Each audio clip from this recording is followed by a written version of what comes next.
Bonjour. Comme promis, dans cette vidéo, nous allons voir tout ce qui concerne les opérations sur les bits. Donc, on va commencer à évoluer petit à petit jusqu'à arriver à la fin ici. Vous savez déjà,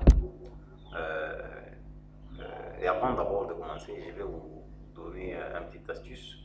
Si par exemple vous voulez utiliser un outil quelconque ici dans la bibliothèque et vous ne savez pas comment le faire, vous voulez savoir le manipuler, c'est simple, vous allez venir ici sur le bouton Aide ici, vous cliquez une fois et puis vous venez vous poser la souris sur l'équipement en question, par exemple là, sur le bouton contact moment ouvert, vous cliquez et on va vous ouvrir l'aide en ce qui concerne l'équipement ou soit l'outil en question. Donc il y a le manuel qui vous explique comment ça fonctionne. Il y a même un exemple tout en bas.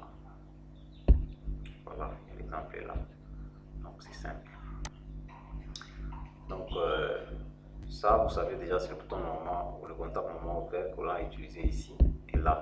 Donc on peut utiliser un contact moment ouvert et lorsque donc on peut l'utiliser pour par exemple le bouton poussoir, tout ce qui est tout ou rien, les équipements d'entrée. C'est pour les équipements d'entrée. Et lorsque l'équipement sera va passer par exemple des 0 à 1, donc la tension, le flux va être passant pour continuer la suite. Et c'est comme ici, on l'a utilisé pour le moteur. Ce contact, c'est un contact du relais qui est ici. Donc, dans le sens de la programmation, oui, hein, pas le relais physique, mais dans la programmation, on a utilisé une bobine ici. Et c'est supposé que cette bobine a aussi des contacts, parmi lesquels nous avons utilisé ces contacts moment ouverts à cet endroit pour faire l'auto-maintien. Ça, c'est simple. Et aussi ça, bouton moment fermé. Donc, c'est la même chose qu'on a utilisé ici. À la différence avec le bouton moment ouvert, lui, il est initialement passant. Donc, à 0, il laisse passer le flux. Donc, si vous l'actionnez, il va interrompre les circuits. Donc, c'est la seule différence entre les deux. Maintenant, le bouton note, celui-là, qu'est-ce qu'il fait? Lui, c'est l'inverseur. C'est-à-dire, par exemple, là, on peut l'utiliser. C'est la raison d'être éditoriale. Donc, je vais mettre un bouton inverseur et je vais mettre une bobine tout à la fin ici. On peut d'ailleurs donner une opérande 1,0.0 par exemple. Je vais faire ça. Celui-là n'a pas besoin d'adresse. Pourquoi? Parce que lui, c'est une fonction qui n'est fait que inverser. Donc, c'est pris en charge par le logiciel. Qu'est-ce qu'il va faire à cet endroit? En fait, lorsque initialement, si vous démarrez l'automate, vous allez comprendre que tant que vous n'avez pas encore actionné le bouton Start, le moteur ne sera pas activé. Donc, le moteur ne sera pas activé, donc il va rester aussi à 0. De ce fait, ce bouton va inverser le résultat logique, c'est-à-dire à la fin, donc à la sortie, ici nous avons le résultat logique de tout ce qui est comme condition.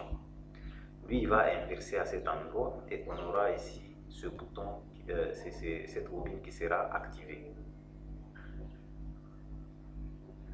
Et lorsque on va activer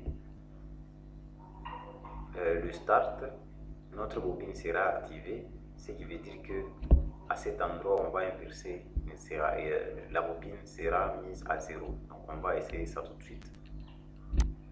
Raison d'être pour les tutoriels, donc il faut charger d'abord.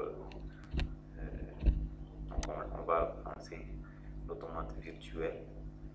Ensuite, on va charger le programme.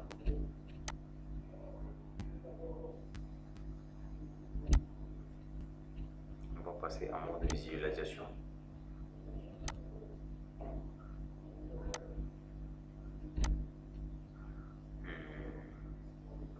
Je vais démarrer l'automate.